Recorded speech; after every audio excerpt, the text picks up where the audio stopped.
Hi, I'm Kanchan. I'm the founder and cookbook author of Spice Baby. I have a PhD in molecular biology and I love combining science, health, and flavor to make delicious food. Today I'm going to show you how to make 12 Indian vegan meals for just $18 and share some tips and tricks along the way. For breakfast, I made overnight oats two ways. First, I have my plant-based milk, to which I add chia seeds and rolled oats. Chia seeds are a fantastic source of plant-based omega-3s, really beneficial for your gut microbiome and your gut lining. To this batch, I'm adding cinnamon and cardamom. Cinnamon is fantastic for balancing your blood sugar, and cardamom is great for digestion, and I am, however, adding maple syrup to this to make it extra delicious. To this batch of cinnamon cardamom rolled oat chia pudding, I'm adding berries. As you know, berries contain powerful plant-based antioxidants and anti-inflammatory phytochemicals, so I love adding them whenever I can. For my second batch of overnight oat chia pudding, I am using golden milk. I'm adding turmeric to my plant-based milk and heating it up a little bit because it turns out that turmeric's bioactive compounds like curcumin are activated by heat and a fat source. To this golden milk, I'm adding my chia seeds and overnight oats and a dash of maple again. I am topping this batch with chopped kiwi and mango for a tropical flair. Did you know that kiwi can help boost your body's DNA repair capacity? That is so cool. Our bodies are constantly exposed to oxidative stress, and eating kiwis on the regular can really help your body withstand this kind of stress. For lunch, I made aloo tikkis and lentil salad.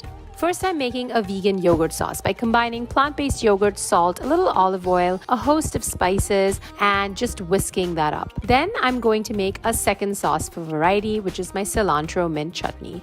Here I have cilantro, mint, shallots, ginger, garlic, fresh lime juice, a little bit of salt and sugar for balance, and some cumin, a splash of water, and I'm just blitzing that until smooth. Now we're going to make a simple lentil salad with cooked lentils, to which I am adding some chopped cucumber and lots of vibrant carrots, lots of fresh lime juice, cilantro, salt, and a very special chaat masala. This is so easy and comes together in seconds and has all the flavor, not to mention tons of plant-based fiber and phytonutrients. Now we're going to make our aloo tikkis. This was something my grandmother made for me as a kid and I just loved it so much, and I'm surprised how easy it is to make because it's so delicious. I cook some potatoes, to which I add cilantro, spices like turmeric and cumin, lime juice, and we're going to use some sandwich bread. You could also use breadcrumbs, and then you're just going to mold this into patties. You can freeze these for about 30 minutes to make them stay together even better while cooking. Then we're just going to pan saute these for about 3 to 5 minutes on each side until golden brown. Now it's time to plate our aloo tikkis. I'm going to plate them with some of that lentil salad on the side, which is going to add a lot of vibrant, zesty notes. And then to add variety, we're going to plate half the aloo tikkis with the cilantro mint chutney and the other half with the yogurt sauce.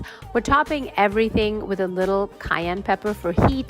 If you don't like cayenne, you can use sumac. You can enjoy these aloo tikkis cold or warm them up in the microwave. When you eat cooked and cooled potatoes like these aloo tikkis, you actually enjoy the benefits of something called resistant starch, which are great for managing inflammation, boosting your mood, and enhancing overall health. For dinner, I made saag paneer minus the dairy and sumac dusted chana masala. Make sure you place the tofu on a cutting board and place a kitchen towel over it with a heavy skillet to drain the excess water. This is going to help it taste more like paneer. To the chopped tofu, I am adding salt and cumin, which adds some umami notes and helps it taste more like paneer. We're going to pan saute this for 3 to 5 minutes on each side until golden brown to really mimic that firm texture of homemade paneer. Next, we're going to make our sauce for our saag. We're adding oil, to which we're adding cumin seeds. As soon as these begin to sizzle, we're adding our onion, ginger, garlic paste. A great time-saving hack is to make double the amount of onion, ginger, garlic paste and just divide it up for your different dishes. To this paste, I'm adding my spices and roasting them for about a minute until aromatic. And then we're adding our tomatoes and cooking this down for about 5 minutes so that it develops a deeper flavor and aroma. First, we're going to cook our spinach in a little bit of water and puree it. Now we can add our cooked pureed spinach to our onion, ginger, garlic, spice, tomato mixture, to which we're gonna add our pan sauteed extra firm tofu and let it all simmer together in a beautiful, delicious amalgam of flavors. When plating our tofu, I'm gonna plate half with naan and half with Israeli couscous. I think modifying the grain that you serve your dish with is a great way to add variety, flavor, and nutrient diversity to your meals.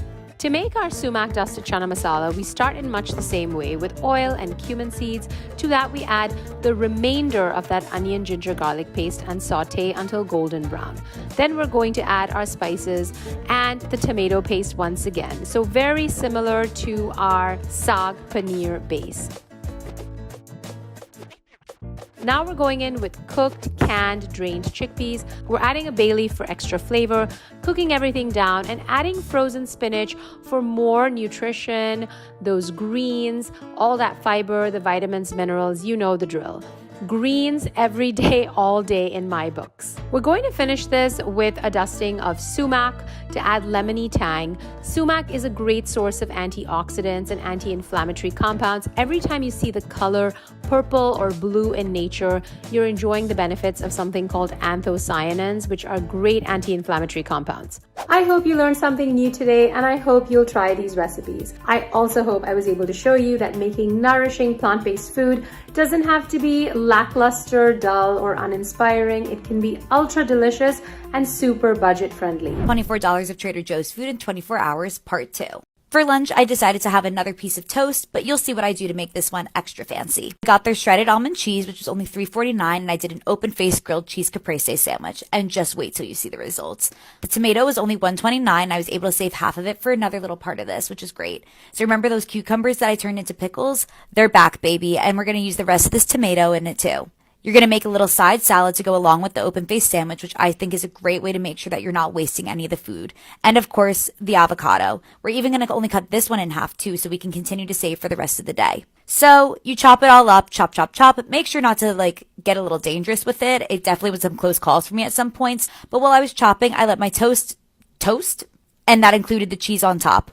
You throw it all together, add a little olive oil, some salt, some pepper, and you throw some on top of that as well. The salad was absolutely delicious and very fresh, and my toast was incredible. I really love the cheese. Come back for part 3 for dinner.